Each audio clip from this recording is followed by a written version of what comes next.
Good morning, class 11 students. Today is our fourth class, and in this fourth class I told you that I will give you the concept of modulus of elasticity. So let me recapitulate what we have studied in our previous class. In our previous class we have seen the different types of stress, then what is strain, the different types of strain, their unit, their dimensions, and then we concluded our last class over the law, that was the Hooke's law, and the modified Hooke's law was stress is directly proportional to strain. Now I told you that when we will remove this proportionality sign, when we will change the proportionality sign to the equal to sign, we will get stress equals to some constant into strain. Stress equals to some constant into strain. Now what is this constant? This constant is actually proportionality constant. Proportionality constant. This proportionality constant is known as modulus of elasticity. This is the modulus of elasticity. So now this modulus of elasticity can be of different types depending on what type of stress we are what type of stress is developing in the object due to what kind of external force, and hence what kind of strain it is showing. Depending on these two or three factors, we are having different types of modulus of elasticity. Okay. Now the first type of modulus of elasticity is Young's modulus. It is named after one scientist, that is Young. So Young's modulus. Therefore, this Young's modulus, it is denoted with Y. The Young's modulus is denoted with Y, and this Y is equals to what kind of stress and what kind of strain? This is the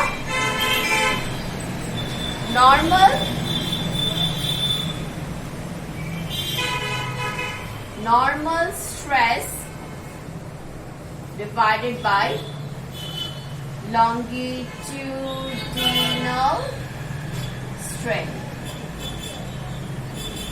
So when we are applying normal force normal to the surface of the object, then it will develop a normal stress on the object, and hence we will get a longitudinal strain. Suppose let me give you one example.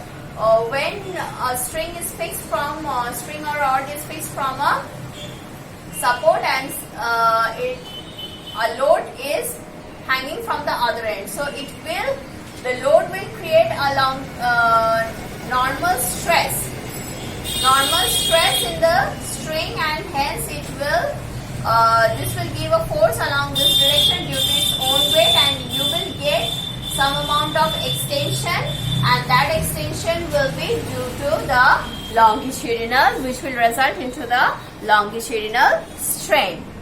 Okay. Now, as you can see, the modulus of elasticity.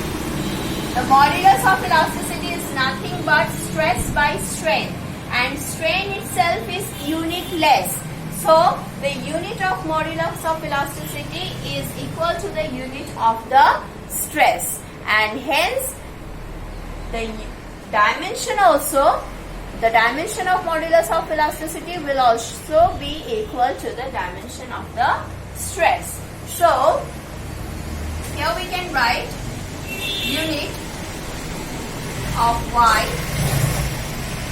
is Pascal or Newton per meter square, and dimension of Y is equals to M L inverse T minus 2.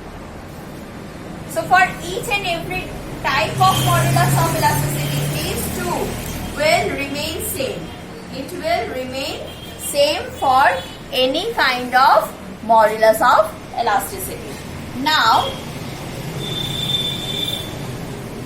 we are having the next one, that is the bulk modulus. Next one is the bulk modulus.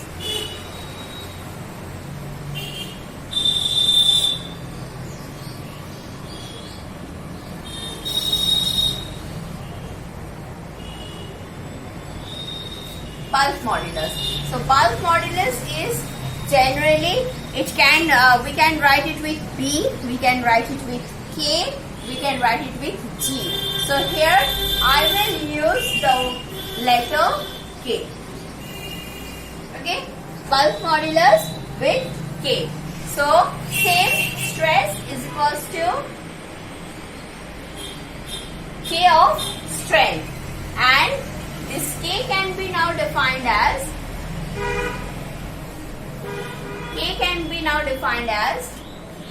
K equals to what kind of stress? Here also it is normal stress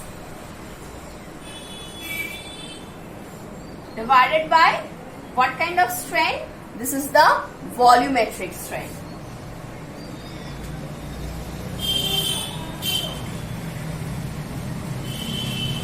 Normal stress by volumetric strength. So what example we can have for this? Suppose we are having one metallic ball, and as I have told you, suppose we are giving equal amount of stress, force, external force on it on each and every point. On each and every point, this is very important, on each and every point. Then what will happen? This will get compressed by a little amount, and hence its volume will reduce. So this can be written as, the stress is always F by A. The stress is always F by A, but as because here the change in volume is in the opposite direction, that means it is decreasing, it is not increasing. So we will have one negative sign here. So taking one negative sign in the denominator can also be written as the taking of negative sign in the numerator. So this is the bulk modulus. That means the modulus of elasticity of the substance here defines its capacity of resisting the change in its dimension. But here we have one more term, that is the compressibility. So write it down. This is compressibility.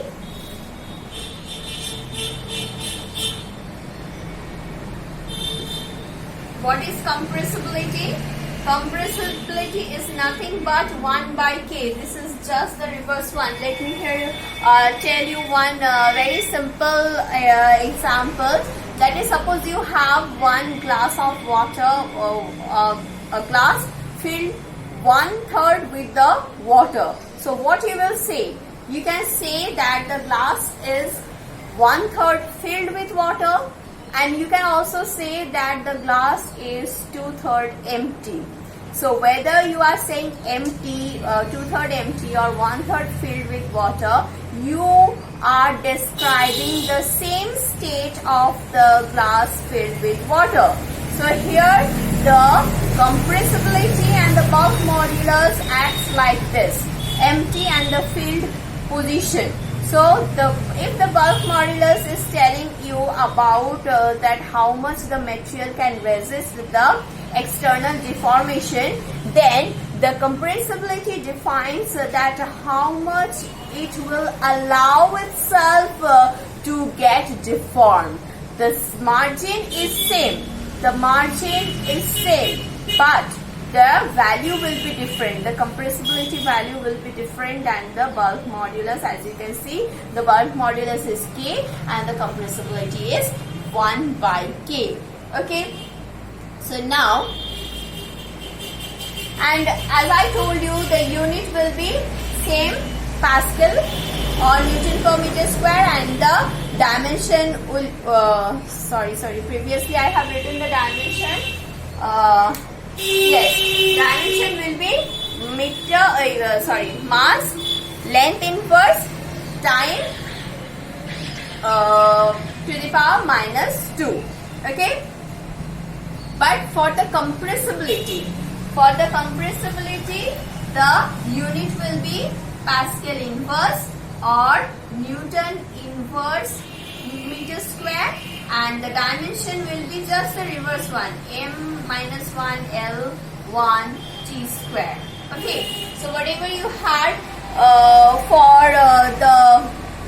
the dimension of the bulk modulus, its power will have just the opposite sign. Okay, then comes the modulus of rigidity. So here we can define the third one.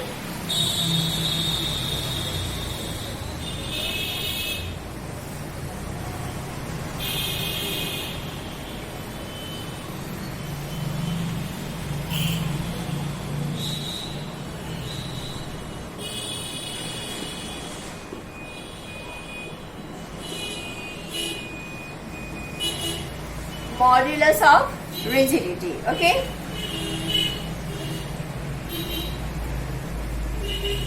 so for modulus of rigidity, it can be denoted with eta. You can denote the modulus of rigidity with eta or the G. Previously the bulk modulus B of K, here eta or G. So but here I will prefer to write it with eta. Okay, so this will be eta. So now, how can we define it? The eta can be defined as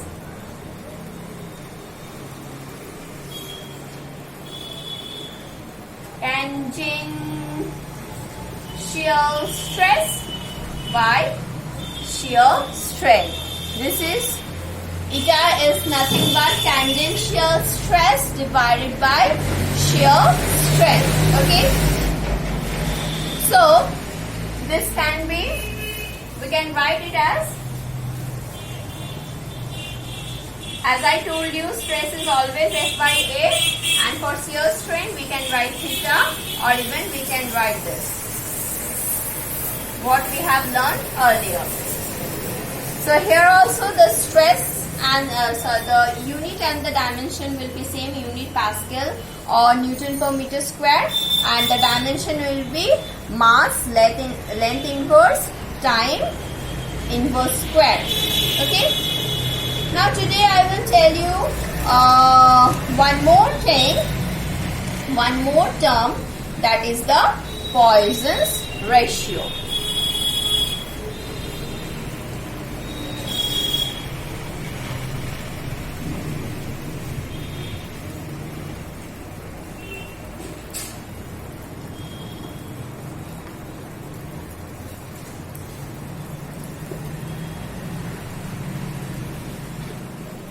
Poisson's ratio, this is another term very useful for this chapter. It is what actually is it. Suppose you are having a rod. So while the elongation of the rod for the Young's modulus case, what we have seen that when we have loaded the rod, when we have given a force on the rod in the downward direction, it has suffered some extension. But we all know that when extension will take place, the diameter will reduce. So when you will get the extension, the diameter will reduce. So previously if the length was L, and now if the length is L prime, previously if the diameter was D, now if it is D prime, then how we are going to define the Poisson's ratio? The Poisson's ratio will be defined as within elastic limit, the ratio between the change in the longitudinal strain to the change in the lateral strain to the longitudinal one. So how it will be defined as Poisson's ratio? It is generally defined with sigma. Sigma equals to delta D by D divided by delta L by L, where this is longitudinal strain and this is the lateral strain. Okay, but because you can see that here the length is increasing and for the diameter it is decreasing, so both are in opposite direction, so we have to put one negative sign. So the formula is sigma equals to negative of delta D by D divided by delta L by L, where delta L equals to L prime minus L and delta D equals to D prime minus D. Okay, so here you can write it as the value of this sigma. The value of this sigma, you can also write it as, because D is greater, you can take it as this. The value of sigma, it always varies from -1 to 0.5. -1 to 0.5. Theoretically, its value varies from -1 to 0.5, whereas practically its value is from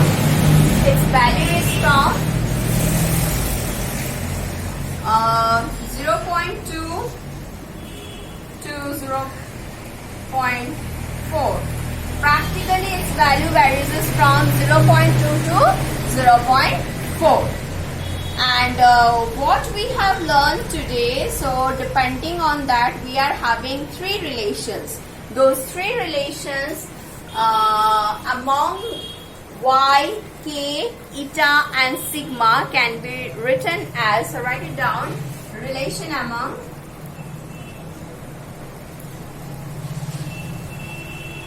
y, k, eta and sigma.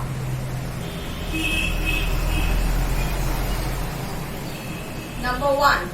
So the first relation is 9 by y equals to 3 by k plus 1 by eta. So 3 by plus 1 by k. So this is the first relation what you are having among y, k and eta. The next one is, so the derivation of these relations are not required. So the next one is eta equals to y by 2 into 1 plus sigma. And the third relation is k equals to y by 3 into 1 minus 2 sigma. 3 into 1 minus 2 sigma. So the first relation is 9 by y equals to 3 by eta plus 1 by k. The second one equals to eta equals to y by 2 into 1 plus sigma. And the third one is k equals to y plus 3 into 1 minus 2 sigma. Okay. So these are the three relations you have to remember. Suppose if you are not directly given any value, then you have to put the rest of the values in the relation to find out the other value and solve the problem. So for today you keep on practicing this, and in my next class I will come up with the rest of the chapter. Thank you.